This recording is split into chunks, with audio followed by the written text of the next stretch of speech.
C'est quoi que les agences de mannequins regardent en premier sur vous?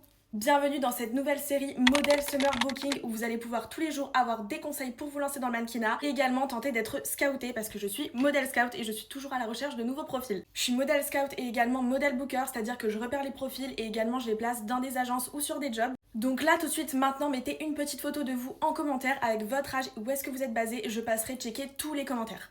Ok, épisode 1 de notre série Model Summer Booking. Qu'est-ce que les agences regardent en premier sur vous? C'est-à-dire quand vous envoyez vos polas, quand vous envoyez votre book ou même à un casting, qu'est-ce qu'on regarde en premier sur vous? Je travaille avec plusieurs agences et je vais vous dire que la première chose qu'on regarde, ce n'est pas vous qui pouvez faire en sorte que ce soit positif ou négatif. En fait, ça va dépendre tout simplement de ce que recherche l'agence, du type de profil que recherche l'agence. Si on recherche des mannequins avec des strong face, avec un visage très fort, type vraiment fashion, éditorial, et que vous avez un profil beaucoup plus commercial, ou alors vous n'avez pas de strong face, tout simplement, hein, on peut pas s'inventer une strong face, bah vous allez tout simplement pas correspondre. Et même si vous posez bien, même si vous avez une bonne taille, même si vous avez des bonnes mensurations, même si vous avez déjà travaillé pour d'autres marques, vous êtes dans d'autres agences, ça ne va pas correspondre à l'agence, donc automatiquement on va pas vous recontacter.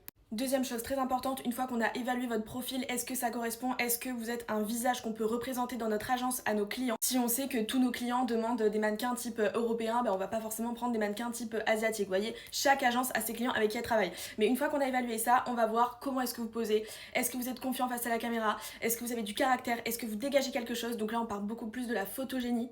Troisième chose pour finir, ça je pense c'est la chose la plus importante, on va regarder le potentiel. C'est le plus important parce que c'est ce qu'on va pouvoir développer chez le mannequin. En fonction de votre profil, on peut peut-être vous développer, c'est-à-dire même si on voit que, allez, vous avez déjà quelques bases, vous savez poser, vous êtes assez confiant, mais vous avez peut-être un petit peu besoin de plus de confiance ou de plus de poses parce que vous faites pas assez de poses dans votre book, ou alors même souvent on vous demande d'envoyer des vidéos de présentation de vous en train de marcher, donc ça s'appelle une vidéo catwalk.